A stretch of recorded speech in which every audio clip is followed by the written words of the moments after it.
Bismillahirrahmanirrahim. Assalamualaikum warahmatullahi wabarakatuh. Waalaikumsalam warahmatullahi wabarakatuh. Puji syukur kehadirat Allah Subhanahu wa Ta'ala karena kita bisa berada di ruangan ini, dan tahukah pula kita ucapkan salawat beriring salam pada junjungan kita Nabi Muhammad SAW dengan ucapan Allahumma sholli ala sayyidina Muhammad wa ala ali sayyidina Muhammad. Yang terhormat adalah Bapak Ibu guru yang bisa hadir di ruangan ini. Insya Allah saya akan mendiseminasikan mengenai budaya positif. Sebenarnya saya yakin Bapak Ibu guru di depan ini adalah guru-guru hebat, pasti juga lebih tahu tentang budaya positif. Namun ini adalah tugas saya di CGP. Saya juga harus memberikan ilmu yang saya dapat di modul 1.4 mengenai budaya positif. Baik Bapak Ibu, ini sudah siang. Mungkin saya harus tes semangatnya dulu. Biasanya kalau dibilang dengan SNM 1.20 apa slogannya? Tiada hari tanpa prestasi. Oke, baik. Saya kalau bilang SNM 1.20 Tiada hari tanpa prestasi. Oke. Baik, kita mulai. SNM 1.20 Tiada hari tanpa prestasi. Oke, itu adalah slogan. Berarti saya yakin guru-guru di depan ini adalah guru-guru yang sangat berprestasi. Baik, kita tangan dulu kepada kita semuanya. Oke, terima kasih Bapak Ibu guru yang telah meluangkan waktunya hari ini. Semoga kedepannya dapat ilmu yang diambil.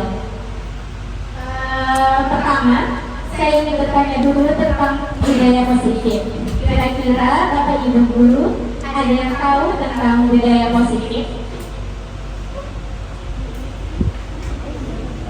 Ya, Bapak Ibu silakan. Ada yang tahu tentang budaya positif? Apa aja yang kalian tahu?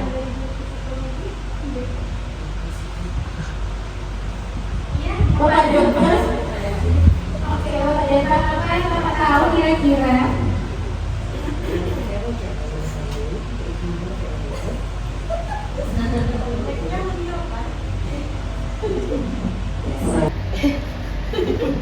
Assalamualaikum warahmatullahi wabarakatuh. Waalaikumsalam warahmatullahi wabarakatuh.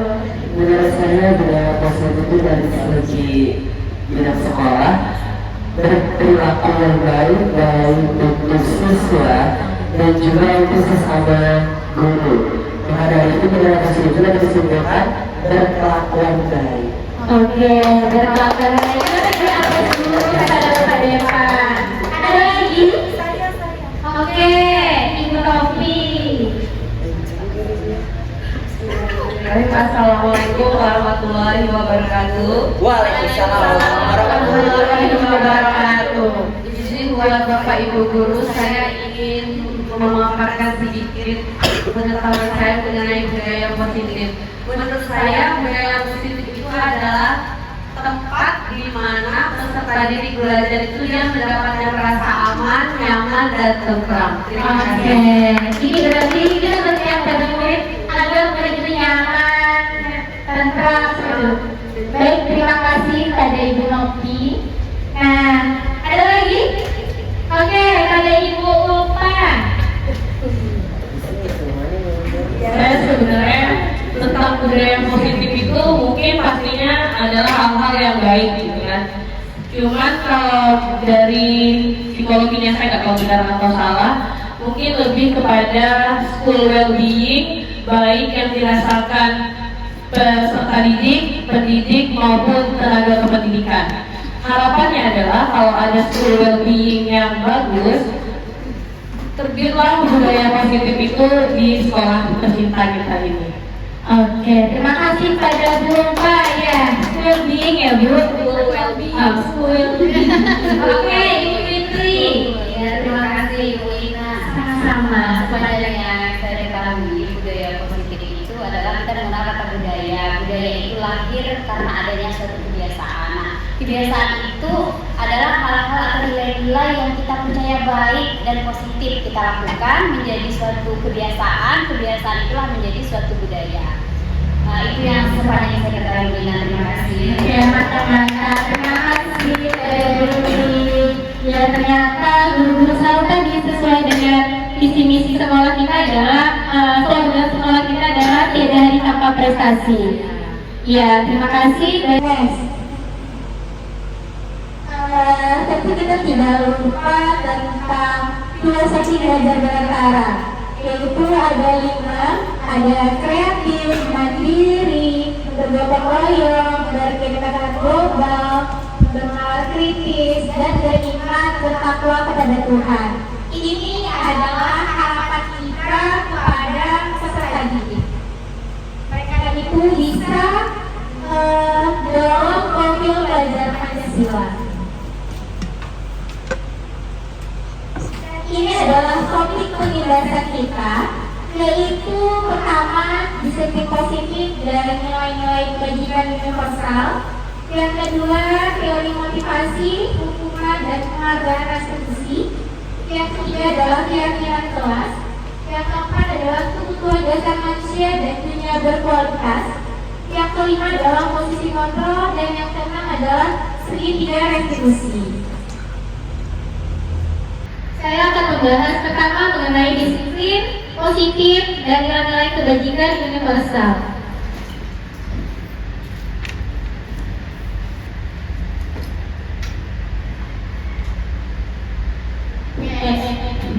Ini ada 3 pertanyaan.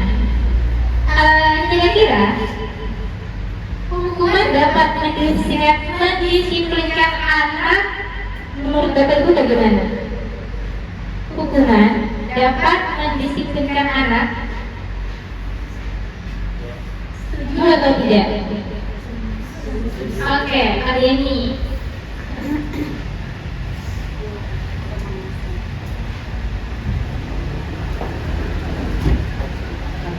Bismillahirrahmanirrahim. Assalamualaikum warahmatullahi wabarakatuh. Untuk pemerintah dapat mendisiplinkan anak-anak, saya setuju karena ini salah satu cara untuk anak mengikuti peraturan yang ada di sekolah juga. Tapi hukuman ini tidak terlalu yang ekstrim atau yang besar gitu, disesuaikan dengan kesalahan yang dilakukan anak tersebut. Karena hukuman ini juga berhubungan dengan pasal-pasal yang ada di sekolah ya, peraturan yang ada di sekolah. Jadi disesuaikan berdasarkan hukuman tersebut. Karena hukuman itu juga penting adanya di dalam sekolah karena biar anak disiplin tepat waktu sesuai dengan visi-misi sekolah. Terima kasih. terima kasih pada kali ini, kita sesuai pada kali ini. Yang tadi kata Kak Doni itu juga termasuk ke dalam mendisiplinkan anak. Baik, pertanyaan kedua, pemberian buku dengan hal positif seperti membaca atau membersihkan halaman sekolah dapat mendisiplinkan anak. Baik, bagaimana pendapat Bapak Ibu? Oke, Ibu Fitri, setuju.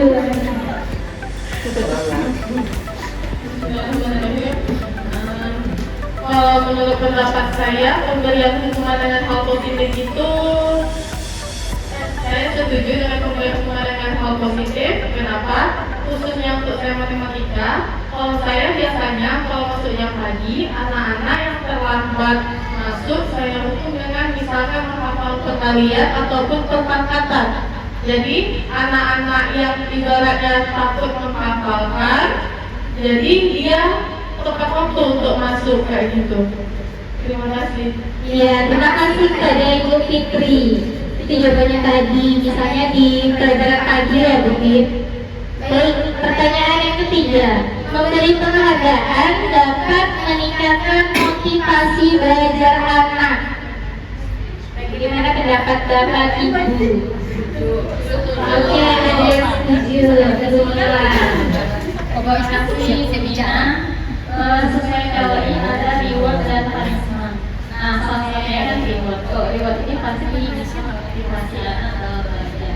Penghargaan meningkatkan motivasi belajar. Salah satunya bisa dengan reward tadi. Tapi tidak selalu halnya reward dan punishment masa berlaku. Tapi memang untuk kedisiplinan, untuk meningkatkan motivasi itu adalah salah satu tekniknya. Nambahkan. Oke, ada yang menambahkan Ibu Fitri. Terima kasih kepada Bu Lina. Saya sependapat dengan Nila, hanya ingin menambahkan saja. Artinya reward dan punishment ini sifatnya sementara. Artinya kalau tidak ada hubungan lagi, anak cenderung akan kembali ke sifat awalnya. Juga ketika dia mendapatkan penghargaan, tidak ada penghargaan lagi, takutnya murus semangatnya. Jadi setuju itu dapat mendisiplinkan dan meningkatkan motivasi, tetapi dengan waktu yang sifatnya sementara. Oke, terima kasih pada Ibu Nila dan Ibu Fitri. Itu tadi pertanyaan penanti kita. Benar apa salahnya akan kita bahas setelah ini. Jadi semuanya tidak ada yang benar, tidak ada juga yang salah, tergantung kondisinya Bapak Ibu. Oke, ini teori stimulus paradigma yang lama dan yang baru. Kita akan bahas satu persatu. Itu pertama dijelaskan, kita mencoba mengubah orang agar berpandangan sama dengan kita. Itu misalnya seperti ini. Anak tidak suka dengan warna ungu, kita paksakan anak murid tersebut itu setuju dengan warna ungu. Itu adalah contoh dari kita mengubah pandangan siswa-siswi tersebut harus sama dengan kita. Sementara di teori baru atau teori kontrolnya itu adalah kita harus memahami pandangan orang lain tentang dunia. Jadi kita harus membuka, mencari tahu anak itu sukanya warna apa. Bukan kita yang menentukan anak itu harus suka dengan warna ungu. Jadi kita harus mencari tahu anak itu sukanya warna apa, atau hobinya sukanya apa. Jadi kita buka peluang anak tersebut sukanya warna apa, atau sukanya hobinya apa. Nah, kita yang harus berpikir terbuka. Kita kan seorang pendidik, berarti kita harus menuntut peserta didik, bukan mengatur peserta didik. Karena kita harus kembali lagi pada profil pelajar Pancasila, kita berpihak pada murid. Mungkin dulu kita itu masih terikat, kamu harus pilih olahraganya ini nah, kayak gitu. Sementara kita tidak suka dengan olahraga tersebut.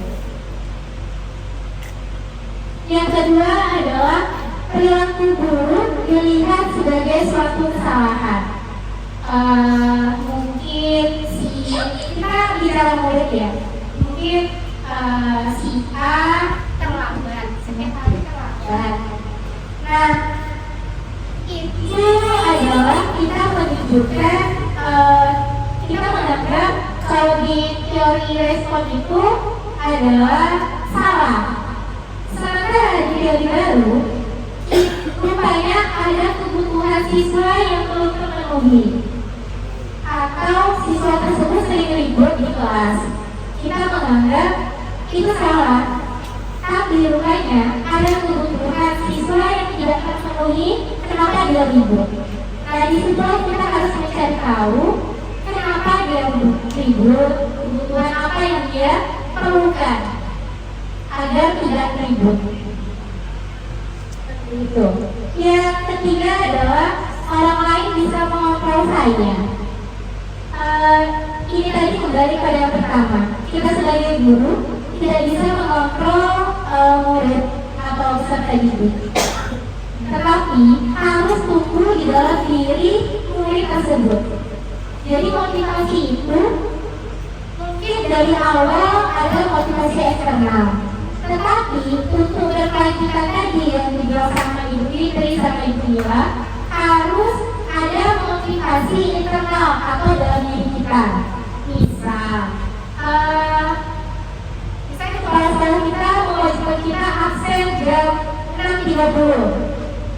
Nah, Ketika kepala sekolah tidak ada, kalau hanya motivasi eksternal yang ada, maka kita akan absen terlambat.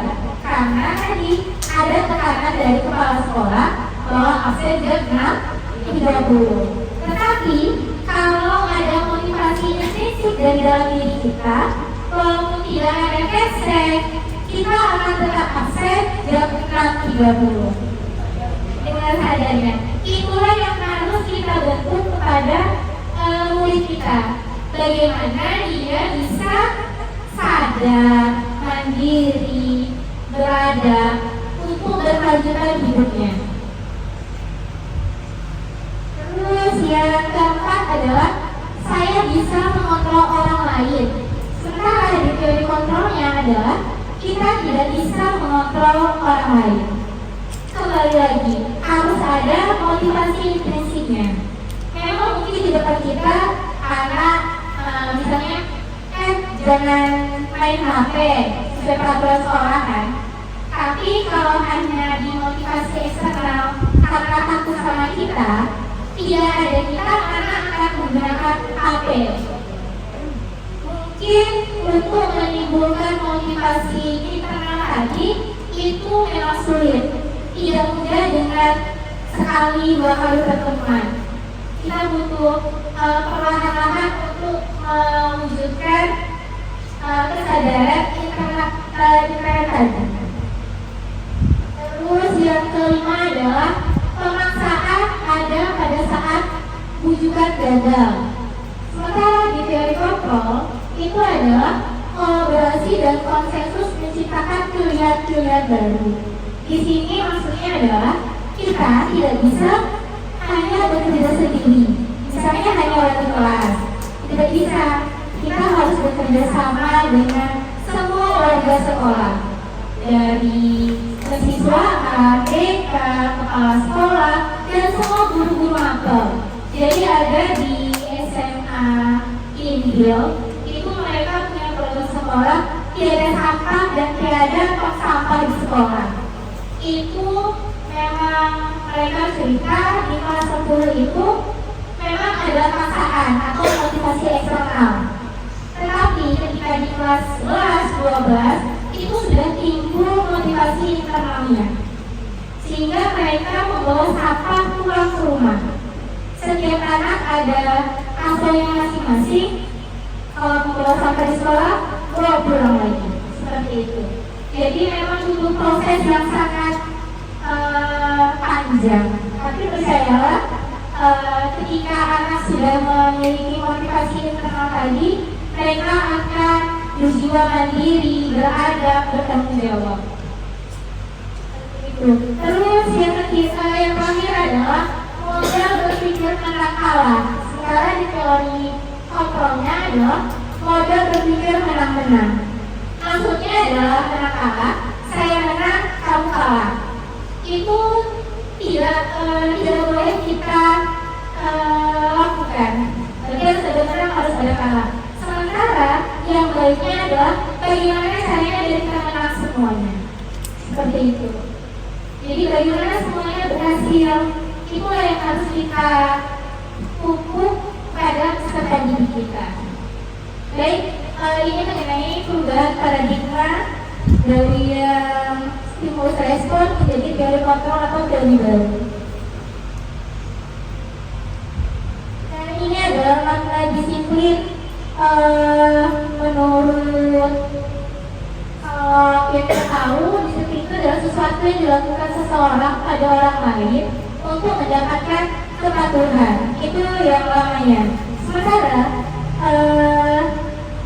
disiplin itu adalah kita harus menghargai, memiliki peran bertanggung jawab, dan punya motivasi intrinsik pada diri kita tersebut. Ini adalah nilai-nilai kebajikan universal yang ini tadi. Pertama adalah setiap perilaku perbuatan memiliki suatu tujuan. Ini yang harus kita tumbuhkan pada peserta didik. Mereka harus berpikir, bertindak sebelum melakukan apa akibatnya. Nah, itu tidak mudah. dari itu, semuanya butuh proses lagi. Yang kedua adalah dengan mengaitkan nilai kebajikan yang diyakini seseorang, maka motivasi intrinsnya akan terbangun sehingga menggerakkan motivasi dari dalam.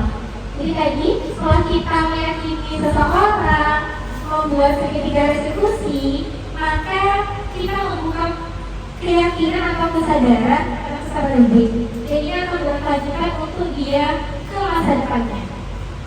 Terus nilai kebajikan ini adalah profil pelajar Pancasila yang ada 5 tadi ya Bapak Ibu. Nah ini dia. Jadi pertama biasanya kita membutuhkan namanya motivasi eksternal dulu. Apa yang akan terjadi apabila saya tidak melakukannya? Itu adalah contoh dari motivasi eksternal. Setelah itu, motivasi menggunakan motivasi eksternal, apa yang akan saya dapatkan apabila saya melakukannya? Itu juga mungkin kita guru bisa membuka pertanyaan itu kepada peserta didik. Tetapi tujuan kita di akhir adalah motivasi internal yang siswa-siswi tersebut harus punya pikiran saya akan menjadi orang yang seperti apa bila saya melakukannya. Itu harus terbentuk di peserta didik. Jadi tujuan akhir kita adalah motivasi internal. Nah ini adalah Satya Negara. Beliau berkata TK ini artinya tidak hanya terlepas dari perintah, akan tetapi juga cara membuat memerintah diri sendiri. Sekarang kita sudah dewasa, sudah mungkin rata-rata umur kita 20-an ke atas. Nah, kita pasti punya problem yang harus kita buat keputusan sendiri. Harus ada pilihan. Itu yang akan kita bentuk kepada peserta didik kita, bagaimana mereka bisa menghadapi sebuah masalah dengan pilihan mereka dan keputusan mereka sendiri. Jika mereka tidak bisa dalam menghadapi sebuah masalah dengan sendirinya, itu akan terbentuk mereka tidak bisa mandiri. Mungkin apa-apa, Bu, Pak, Guru, tolong saya, seperti itu. Karena mereka tidak punya motivasi intrinsik tadi.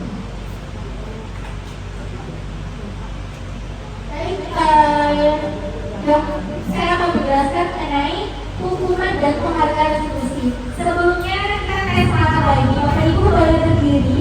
Ya. Sekarang saya gunakan kunci Bapak Ibu dulu. Kita akan bersama dengan ya. Kunci adalah dengarkan cerita saya. Kita putar sampai bergerak. Putar, putar, putar, tunjuk mata saya. Apa yang bisa kurang fokus? Kita dulu ya. Kalau kesana Putar, putar, putar, tunjuk hidung saya.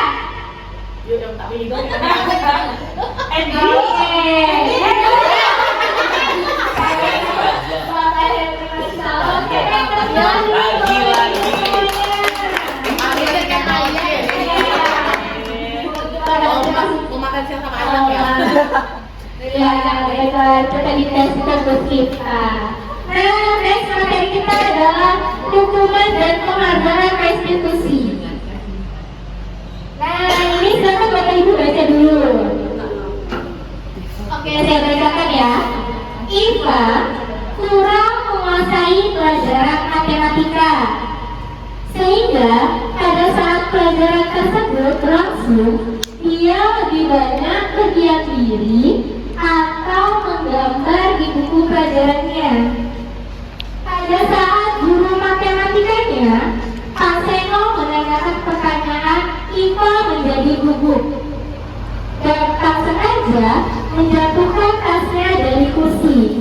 Setelah tiba-tiba menjadi gagap, pada saat berupaya menjawab, seluruh kelas pun tertawa melihat perilaku Iva yang berbicara tergagap dan terkejut tersebut.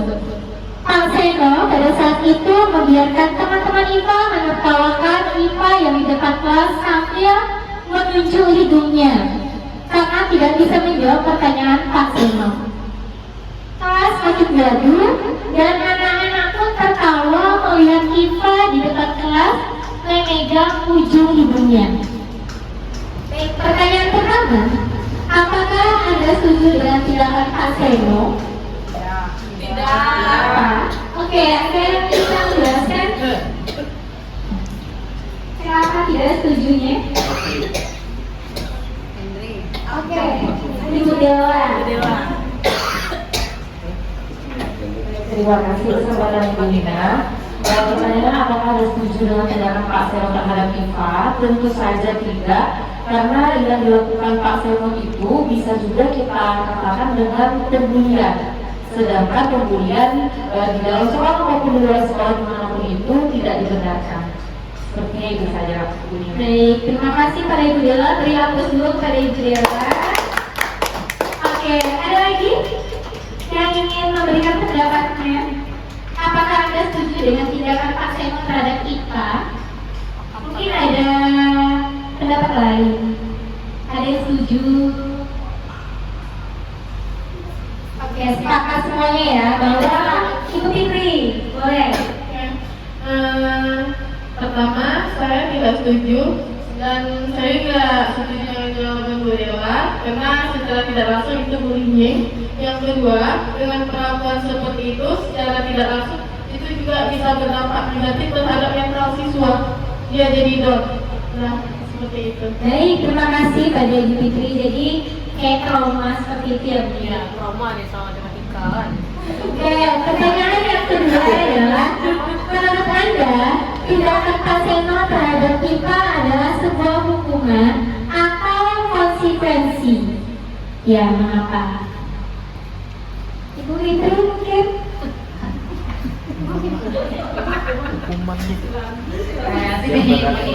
Menurut saya tindakan yang dilakukan Pak Seno itu lebih kepada konsekuensi.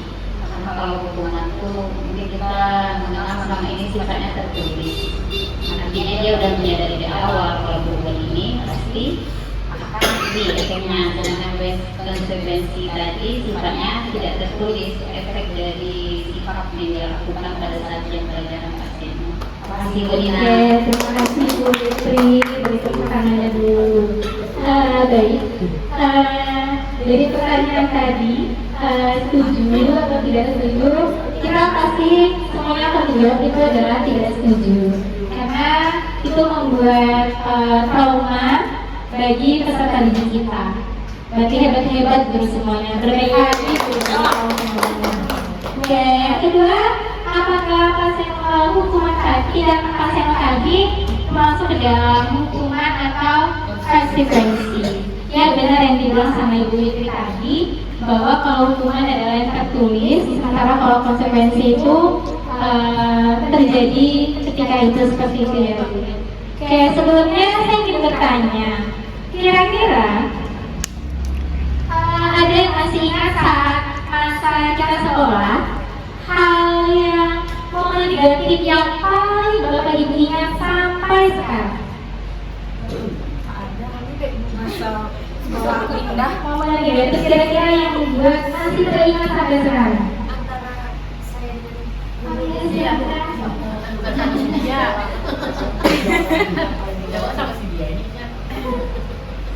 Terima kasih kepada Ibu Nina yang memberikan kesempatan kepada saya. Hal negatif yang saya ingat waktu sekolah dulu pacaran sama guru.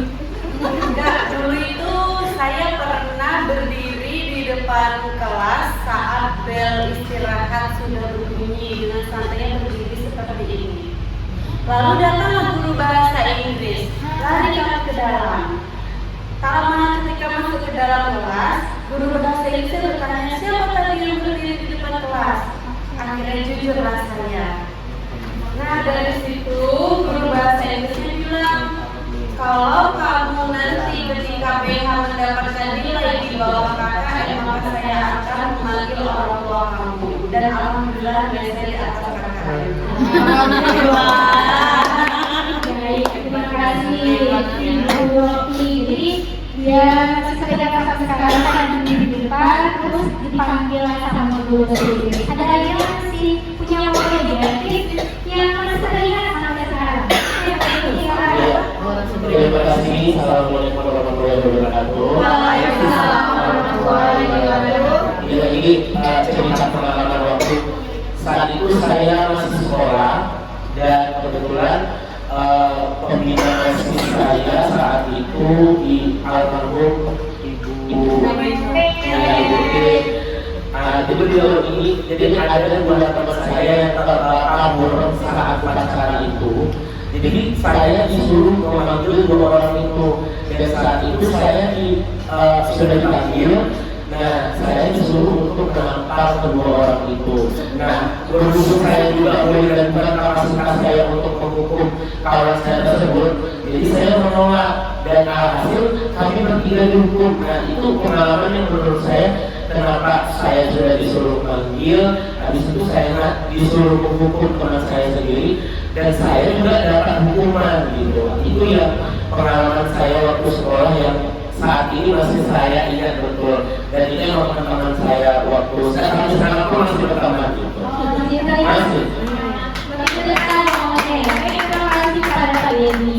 Oke, itu adalah pandangan kita sebagai guru ke depannya.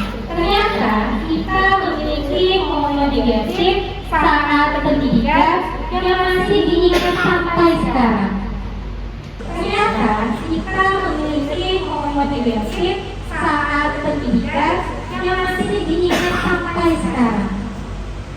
Jadi, ketika kita melakukan momen negatif pada kesempatan ini, apakah peserta didik akan mengingatnya?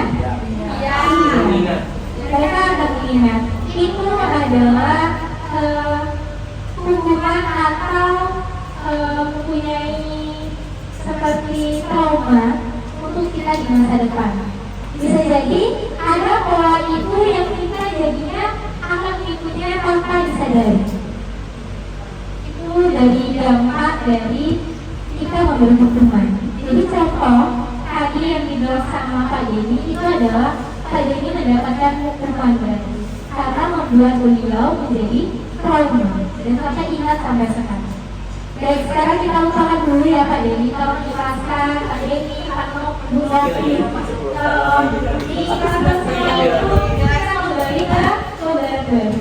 Sekarang ada yang bisa menceritakan kemampuan positif yang tidak sekarang membuat kita adalah di bawah kita, sehingga kita harus menjadi guru seperti itu. Ada yang masih mengingati momen positif ketika kita melakukan kesalahan atau perbuatan atau hal-hal yang positif, tapi bukan kita menjadi harus jadi guru seperti itu. Mungkin ada seperti itu. Oke, saya contohkan dulu ya. Saya dulu waktu SMP tidak pemalu sekali. Saya itu orangnya pemalu sekali. Tapi guru bahasa Indonesia saya meyakinkan saya, kamu bisa kalau di seni budaya di pertanian kelas itu ada bercerita gitu ya, bercerita budaya tentang cerita daerah. Nah di situ saya disuruh ditunjuk menjadi pembawa cerita daerah mewakili kecamatan. Nah itu saya ingat saya membaca itu di lapangan Gajah Mada. Nah beliau membuat saya menjadi percaya diri. Padahal saya orangnya tidak yakin sama diri sendiri, bisa atau tidak, saya malu sekali. Tapi dengan adanya beliau yang memberikan saya motivasi, pendekatan dan membimbing saya, sehingga saya percaya saya bisa. Hanya saya menjadi perwakilan kecamatan. Ya walaupun saya tidak menang, tapi saya sangat ingat sekali sampai sekarang bahwa itulah tadi butuhnya dukungan dari seorang guru. Mungkin ada lagi yang bisa menceritakan motivasinya, momen positifnya. Ini memperlihatkan bisa menceritakan momen positifnya.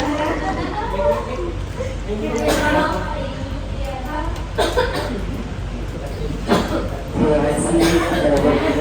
Mungkin hal positif yang terjadi pada diri saya saat sekolah itu di masa SMP. Saat itu saya masuk ke dunia tari di SMP kelas 2 itu diejek habis-habisan, bahkan wali kelas saya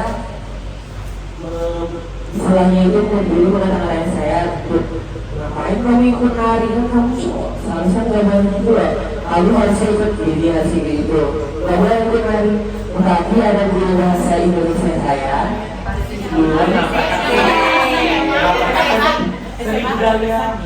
bahasa Indonesia dulu bilang begini, kenapa kamu berhenti, seharusnya kamu tetap aja terus ikut.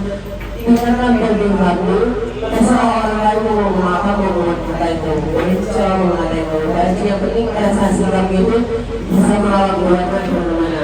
Sampai sekarang, alhamdulillahnya tingkat kepercayaan diri saya terus meningkat. Terima kasih pada Pak Irfan.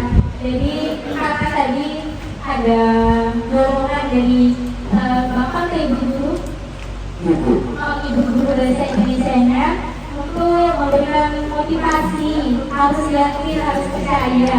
Jika sekarang Pak Deka sangat ahli dalam menari, itu hobinya tadi. Baik, terima kasih kepada Pak Deka. Itu bisa menginspirasi kita sebagai guru, selalu memberi motivasi kepada peserta didik. Agar mereka mungkin kita tidak tahu kalimat mana, hari apa, atau kata apa yang bisa membuat mereka jadi ingat sampai ke depannya. Jadi selalu menggunakan kalimat positif. Oke, baik. Sekarang kita memberikan penjelasan mengenai hukuman atau konsekuensi ini. Baik. Jadi di tindakan guru, misalnya ini contoh tindakan guru. Saya tidak akan terlambat lagi. Itu kamu harus mencatat 100 kali di dalam buku. Dulu sering ya kita masih SD, seperti itu ya Bapak Ibu. Secara di buku 100, nah ternyata itu adalah hukuman. Jadi itu adalah hukuman. Yang kedua adalah lari mengelilingi lapangan basket 2 kali karena terlambat hadir di sekolah. Itu juga termasuk ke dalam hukuman. Mungkin tanpa disadari, saya juga mungkin pernah melakukan itu pada peserta didik. Yang ketiga adalah murid diminta untuk push up 15 kali karena tidak menggunakan masker di sekolah. Itu juga termasuk ke dalam hukuman. Yang keempat, menggantikan kertas tugas teman yang selalu dicoret-coret. Jadi misalnya Raisa mencoret kertas terakhir. Nah, kita sebagai guru mungkin membilang pada Raisa bahwa kamu harus mengganti kertas ini. Itu bukan hukuman, karena itu ada termasuk dalam konsekuensi. Dia harus mengganti kertas Raisa yang baru lagi. Seperti itu. Terus membersihkan tumpahan air di meja tulis karena tersenggol pada saat belajar. Itu adalah konsekuensi. Dia harus bertanggung jawab untuk menyelesaikan kesalahan yang dia buat. Tapi tidak kita suruh kamu berdiri di depan karena kamu sudah menumpahkan air. Itu adalah hukuman. Tapi kalau kita menyuruh kamu membersihkan karena kamu sudah menumpahkan air, itu adalah konsekuensi. Terus murid disuruh menggunakan sepatu seharian di sekolah karena tidak menggunakan sepatu hitam. Oke, jadi ada di contoh kasus ada anak dia ke sekolah, terus dia menggunakan sepatu berwarna. Misalnya yang tiket Pak Doni. Terus Pak Doni tadi menyuruh si murid tersebut untuk melepaskan sepatunya seharian karena dia tidak menggunakan sepatu berwarna hitam. Ini catatan peraturan sekolah kita adalah harus menggunakan sepatu warna hitam. Pertama Pak Doni melakukan pertanyaan, kenapa kamu tidak menggunakan sepatu warna hitam? Jawaban anak tersebut adalah karena sepatu saya basah. Oke, terus Pak Doni bilang, bisa kamu jemput sepatunya sekarang? Karena itu menjawab, rumah saya sangat jauh, saya di Pulau Kelas. Oke, berarti tidak bisa pulang lagi kan? Karena berbahaya. Jadi Pak Doni meminta, kenapa kamu Kira-kira tindakan tadi itu adalah hukuman atau konsekuensi? Hukuman. Baik, ada yang tadi kami jelaskan kenapa itu adalah hukuman.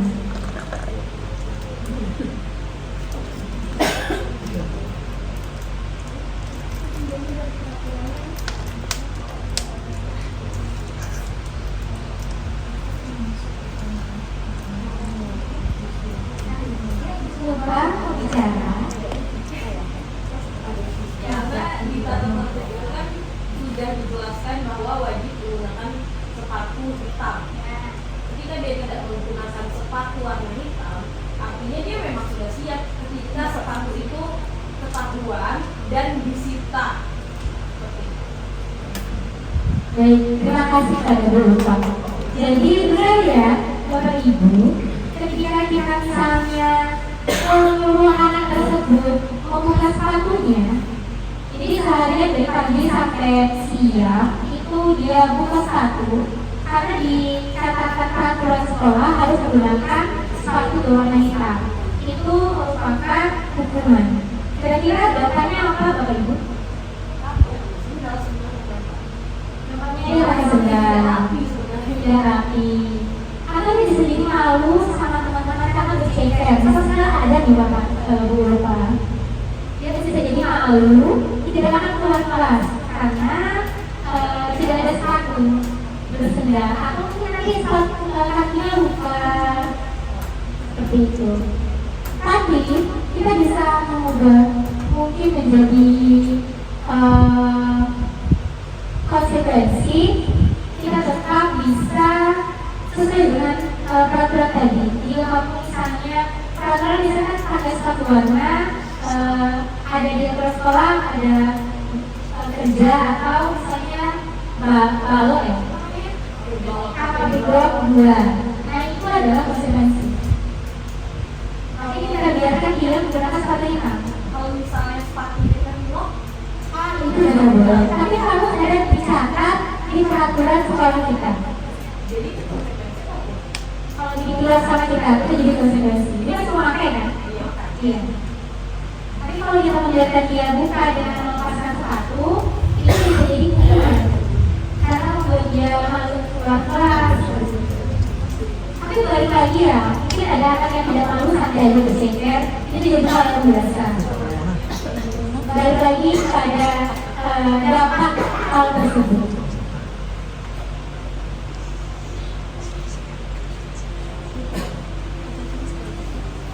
Ini benar-benar hukuman dan konsekuensi. Hukuman adalah sesuatu yang menyakitkan harus terjadi. Sementara kalau di konsekuensi adalah sesuatu memang harus terjadi. Terus membuat anak sakit, ya tadi misalnya trauma dalam jangka waktu yang lama. Sekarang kalau konsekuensi hanya waktu saat itu saja. Terus anak membenci, jadi kita membenci sama aturan. Itu adalah dampak dari hukuman. Sementara kalau konsekuensi, anak akan menghargai disiplin, akan menghargai aturan tersebut. Dia tidak akan membenci adanya aturan. Terus kalau di hukuman itu pasti ada paksaan kan. Sementara di diri anak tersebut menolaknya. Kalau di konsekuensi itu membuka stimulus dan tanggapan yang positif. Terus mendorong anak meyakini diri sendiri itu adalah hukuman. Kalau di konsekuensi adalah mendorong anak agar mudah menyesuaikan dirinya. Terus konsep diri yang buruk pada hukuman, sementara di konsekuensi adalah konsep diri yang baik. Selanjutnya anak belajar untuk menyembunyikan kesalahan, artinya anak akan terbiasa dengan berbohong agar mereka terhindar daripada hukuman tersebut.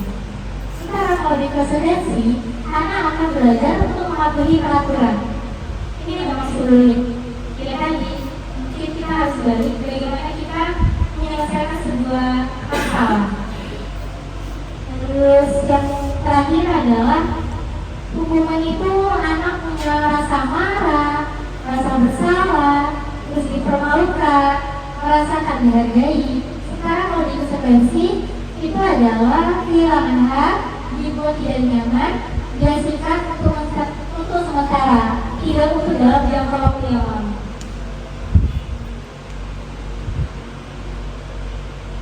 Ini adalah tadi hukuman, konsekuensi dan restitusi.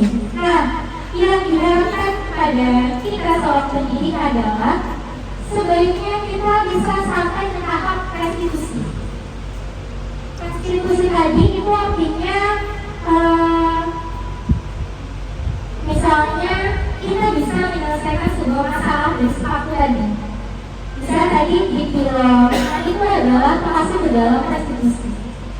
Jadi tidak karena membuka sepatunya, tapi kita membuat sesuatu restitusi dengan mengkilas sepatu anak tersebut. Anak bisa masih menggunakannya, mereka tidak akan melepaskan itu. Tapi ketika kita sampai ke restitusi itu butuh proses yang panjang, tidak mudah. Makanya kita harus membuat kesepakatan. Saya kalau di kelas kita buat kesepakatan kelas. Makanya di setiap awal semester atau awal bulan pertemuan kan kesepakatan kelas itu bisa diubah-ubah ya sesuai kondisi yang kita butuhkan bersama anak-anak. Jadi ketika mereka melakukan pelanggaran, kita bisa ingatkan kembali apa kesepakatan kelas kita. Misalnya biasa seringnya sebenarnya sih di kelas makan di kelas, oke. Tidur di kelas. Kita harus membuat kesepakatan kelas agar anak punya kesadaran diri sehingga tidak ada terjadinya hukuman. Misalnya hari itu tidur, berarti kita semua apa biasanya? Cuci muka, itu restitusi. Tapi kalau misalnya anak tidur, kita suruh dia silakan kamu keluar, gak usah masuk lagi ke kelas ini. Ini pun termasuk dalam hukuman. Dampaknya apa? Anak tidak belajar, dia malu seperti itu. Jadi diharapkan kepada ibu guru, kalau tidak bisa restitusi minimal konsekuensi. Jangan sampai kita melakukan hukuman.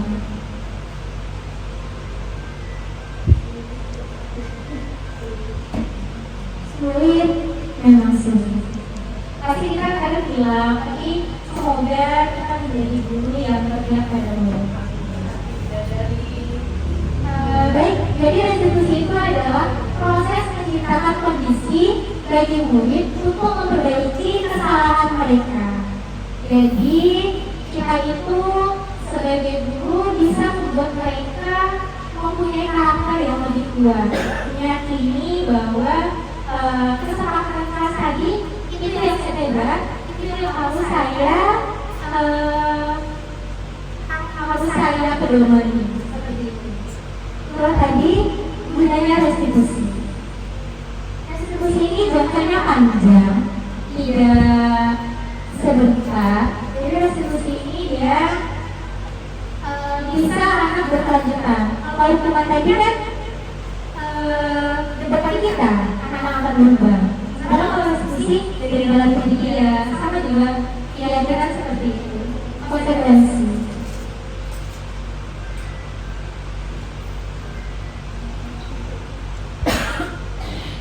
Ini tadi mengenai keyakinan kelas, kebutuhan dasar manusia dan dunia berkualitas. Di sini, mengapa tidak peraturan saja? Mengapa harus ada keyakinan kelas? Yang pertama, mengapa kita memiliki peraturan harus menggunakan helm bila mengendarai kendaraan roda 2? Baik, ada yang bisa jawab. Mengapa kita memiliki peraturan harus menggunakan helm bila mengendarai kendaraan roda 2? Apa ada bapak ibu yang menggunakan helm? Menggunakan helm semuanya. Jadi kenapa kira-kira bapak ibu menggunakan helm saat berkendara?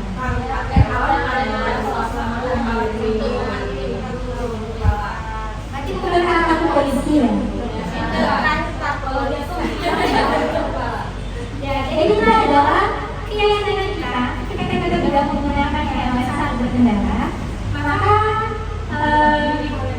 ya ada terjadi hal yang tidak diinginkan, misalnya tabrakan, seperti jatuh, kecelakaan. Itu adalah keyakinan diri kita. Sementara bagi orang yang takut akan polisi, itu adalah hukuman dari dia. Jadi mereka menggunakan helm di depan polisi itu salah, seperti itu ya. Terus yang kedua adalah mengapa kita memiliki peraturan 3M ini pada saat COVID, menggunakan masker, mencuci tangan, menjaga jarak. Jadi kenapa Bapak Ibu kita menggunakan masker? Apa yang terhindar dari COVID sendiri? Itu sesederhana kan? Nah, ini dulu tadi untuk kesadaran, motivasi intrinsipnya. Terus yang ketiga, mengapa kita memiliki peraturan harus datang tepat waktu pada saat mengikuti pelatihan? Iya, malu kalau Oke, malu pas terakhir berduduk. Iya, itu tadi ada biar tidak ketinggalan, terus biar tidak malu, seperti itu ya Bapak Ibu. Baik, itu adalah kesadaran ya yang dihadir pada diri kita, dan itu juga termasuk dalam peraturan saat pelatihan. Biasanya kan di pelatihan ada dibikin peraturan-peraturan pada awal-awalnya, serta ya akan hadir tepat waktu seperti itu. Nah, sebagai contoh dan sebagai contoh, mari kita akan dapat tepat waktu saat pelatihan. Oke, ini adalah budaya positif itu adalah hal yang besar. Budaya positif itu mempengaruhi lingkungan juga menjadi positif. Terus keyakinan kelas akan terlaksana. Terus peraturan kelas juga akan terlaksana di kelas. Jadi dari peraturan kelas, keyakinan kelas, lingkungan positif, akhirnya terjadilah kelas yang mempunyai sekolah yang mempunyai budaya positif. Seperti itu. Nah, ini ada pertanyaan. Yang mana yang merupakan keyakinan kelas? Kira-kira yang hijau atau yang putih? Yang hijau atau yang putih? Coba dibaca dulu ya Bapak Ibu.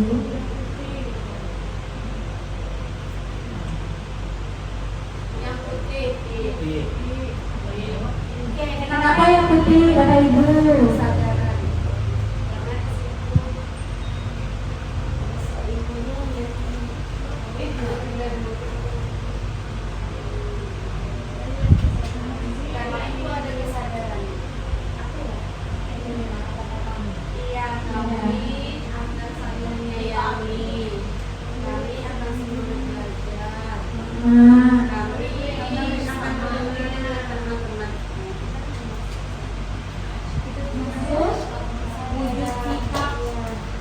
Oke, coba lagi sikap. Kira-kira hijau apa yang putih?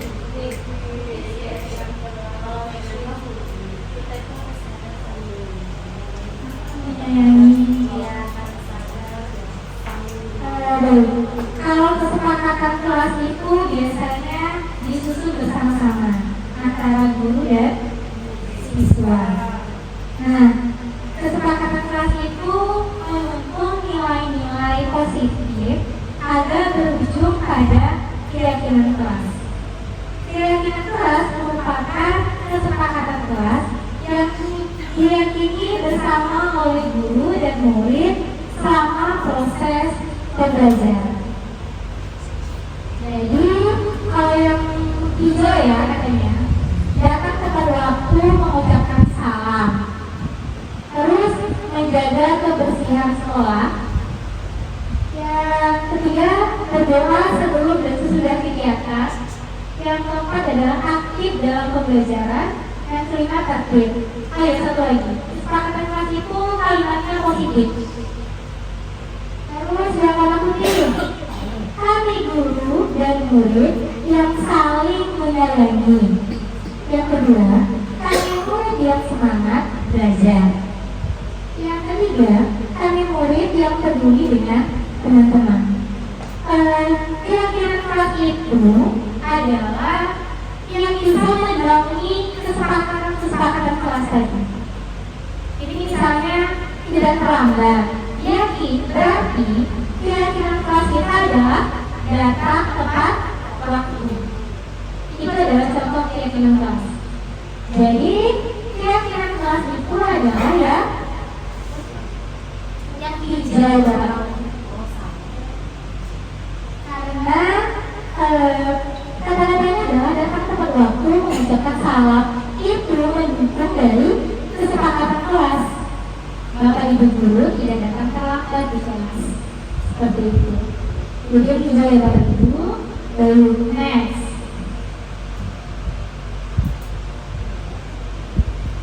Nah ini adalah kegiatan pendalaman mengenai keyakinan kelas. Jadi ada tabel P sama tabel Y. Ini bisa kita lakukan di kelas masing-masing. Jadi tabel P itu adalah format dan bekerja. Ada kata seperti datang tepat waktu. Kalau tidak kapannya itu sering hadir terlambat. Kalau di hotel juga menyapa teman dan guru setiap hari. Yang tidak tampak adalah mengacu kepada teman-teman dan guru. Ini adalah mengembalikan darah teman yang telah dipinjam dan mengucapkan terima kasih. Tidak tampaknya tidak mengembalikan darah atau meletakkan sembarangan. Ya berarti dia tidak bertanggung jawab ya. Tidak ada mengucapkan terima kasih dan mengembalikan darah tersebut. Kalau di bekerja itu adalah tekun belajar dan menyimak guru dan menyerahkan tugas pada tepat waktu. Itu adalah keyakinan kelas. Contoh keyakinan kelas menggunakan tabel T. Nah, ketika menggunakan tabel Y itu ada yang kita pilih-pilih. Yang terlihat itu apa? Yang terlihat itu dari kalimat. Misalnya tadi, yuk saya bantu kalian semua agar bisa menyelesaikan soal nomor 1. Itu adalah yang terdengar. Terus yang berperilaku contohnya senyum seperti itu.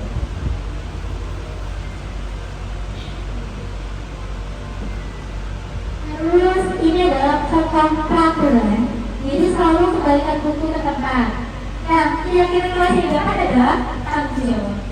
Jadi anak memiliki nilai tanggung jawab. Yang kedua adalah dilarang mengganggu orang lain, nanti menghormati orang lain. Ini contoh masing-masing yang dapat Ibu. Dan ini adalah kebutuhan dasar manusia. Ternyata kita memiliki kebutuhan dasar yang masing-masing. Pertama, bertahan hidup. Contoh bertahan hidup adalah makanan, pokoknya sadar, pangan, papan, ya. Terus kasih sayang dan rasa diterima. Itu misalnya bekerja sama atau mengucapkan tanda terima kasih seperti itu. Terus penguasaan. Penguasaan itu adalah harga diri yang harus dianggap atau diakui atau didengar. Yang keempat adalah kebebasan. Kebebasan sini adalah mandiri, memiliki pilihan. Kita memberikan peluang pada penduduk untuk memilih seperti itu. Terus yang kelima adalah kesenangan. Jadi anak kita pada dasarnya dia sangat senang bermain. Itu adalah kebutuhan dasarnya kita manusia mengambil kita. Mereka sangat senang sekali bermain. Sehingga mungkin kita juga harus memenuhinya. Mungkin di kelas ketika bosan ada anak bermain seperti itu. Nah, ini salah satu yang terpenuhi. Ini mulai yang akan membuat sebuah salah di kelas. Ada anak mungkin yang suka cari perhatian, capek. Berarti dia kurang apa? Berarti dia kurang kasih sayang. Ya, jadi karena dia kurang diperhatikan, mungkin di rumah, di sekolah, sehingga dia diikut di kelas atau jadi perhatian seperti itu. Atau dia sering tidur, pagi rupanya dia terus sarapan karena lapar atau kurang tidur. Itu adalah kebutuhan bertahan hidup. Ini adalah yang terakhir 5 posisi kontrol. Kita sebagai pendidik itu diharapkan adalah kalau bisa menjadi manajer. Tapi saya pribadi menjadi manajer itu ada teman atau perantau.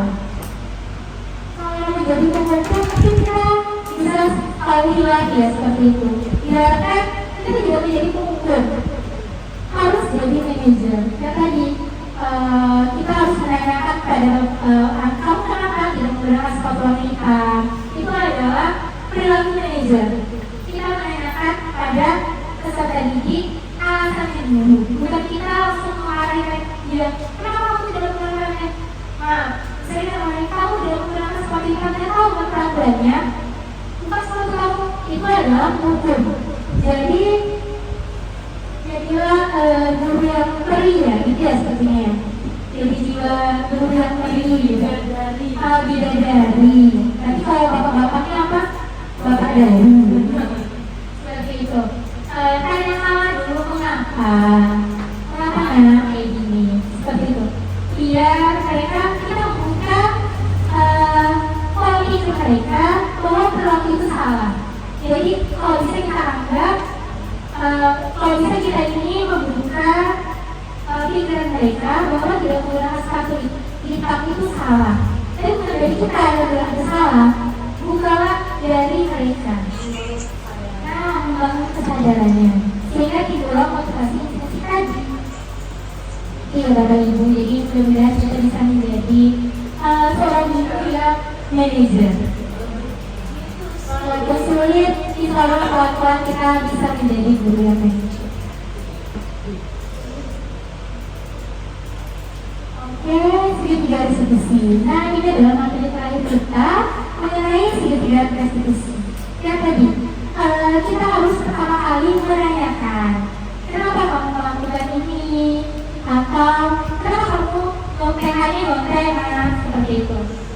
Terus yang kedua, kita bisa menstabilkan identitas. Seperti gini, oke, ini paham kenapa kamu ingin gonten, karena kamu ingin nilai yang bagus. Semua kita peserta didik pasti ingin nilai yang terbaik. Tetapi ini tidak perilaku yang benar. Coba kamu lihat peraturan kelas kita. Ingat, kita harus membuat keyakinan kelas tadi. Oke, setelah kita baca keyakinan kelas, barulah kita lakukan validasi tindakan yang salah. Jadi setelah kamu baca nih peraturan kelas, kira-kira itu benar atau salah? Jangan menjawab pasti salah. Nah, salah tadi itu dari kata-kata dia. Itu tadi kita membuat validasi. Oke, karena salah, jadi sesuai dengan keyakinan dan peraturan kelas kita, maka kamu harus ulang dengan soal yang berbeda. Itu adalah seorang guru yang mempunyai jiwa manajer. Cuma tadi kata manusia ya Bapak Ibu, ketika ada masalah, bisa jadi kita hanya menjadi pemukul. Untuk mengontrol emosi tadi, itu tadi butuh pengalaman, butuh mungkin proses yang panjang, butuh iman yang tinggi lah ceritanya ya. Kalau itu tadi, ini adalah segitiga restitusi. Ini ada contoh segitiga restitusi saya. Mungkin bisa ditonton.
kalung merah.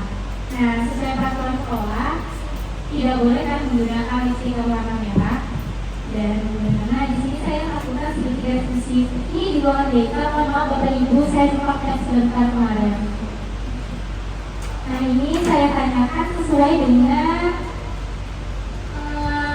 tadi dialog tadi, suaranya tidak monoton.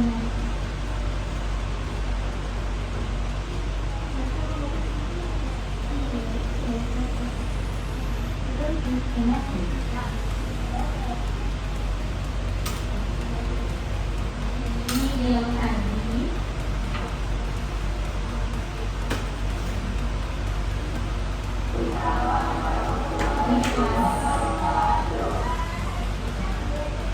Ibu dilihat dulu ya.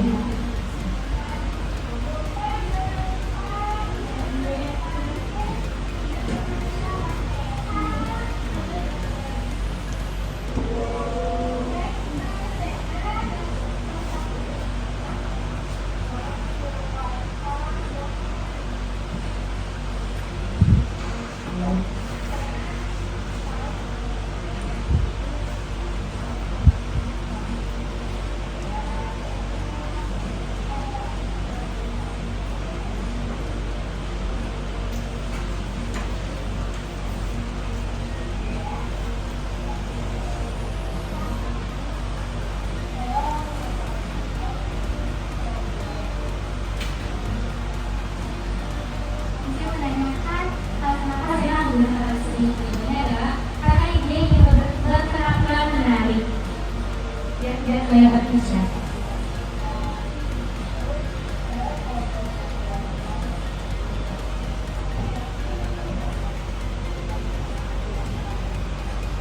Saya melakukan validasi sendiri bahwa kita semua adalah memang ingin mempunyai penampilan menarik, tidak pucat seperti itu, ada dasar kita wanita. Karena yang dilihat kan pertama kali look kita kan. Di situ saya melihatkan peraturan sekolah. Nah, ternyata tidak boleh menggunakan lipstick atau yang berwarna dalam skincare. Apa sih itu namanya? Itu alat make up. Saya melakukan bahwa dia salah karena dia melanggar peraturan sekolah.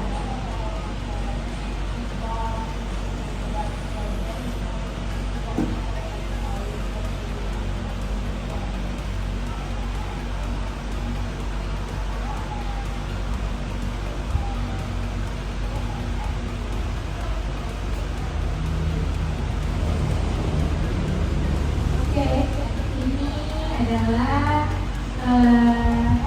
validasi diri. Bukan, kan terakhir tadi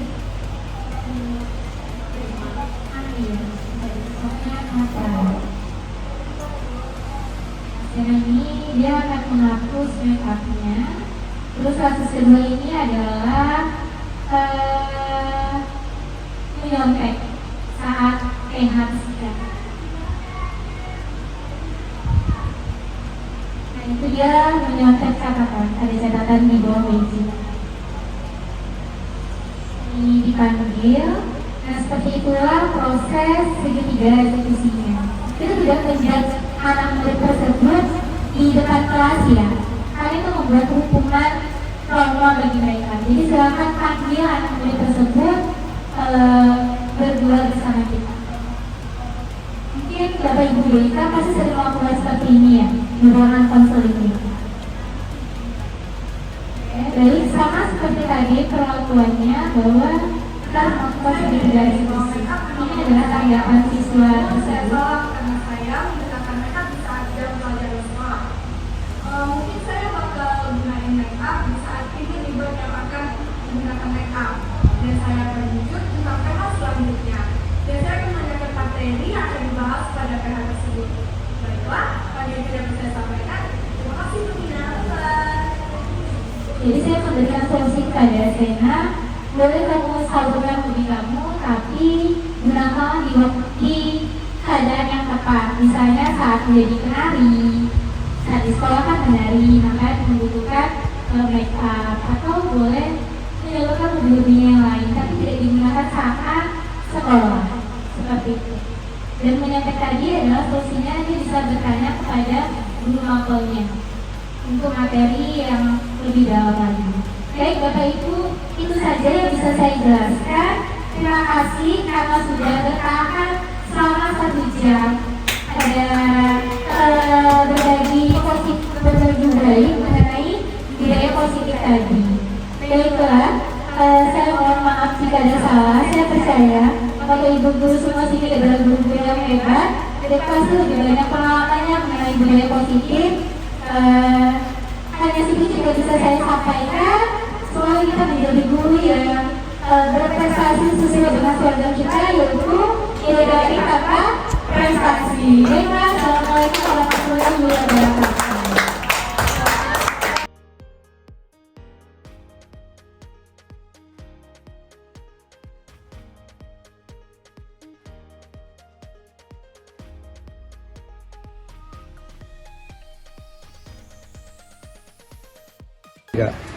Oke, baik anak-anak.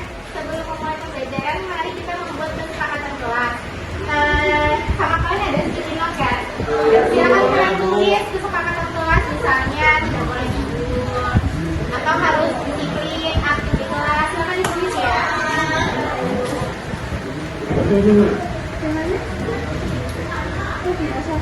Setelah ditulis, jangan lupa ditempel di papan tulis.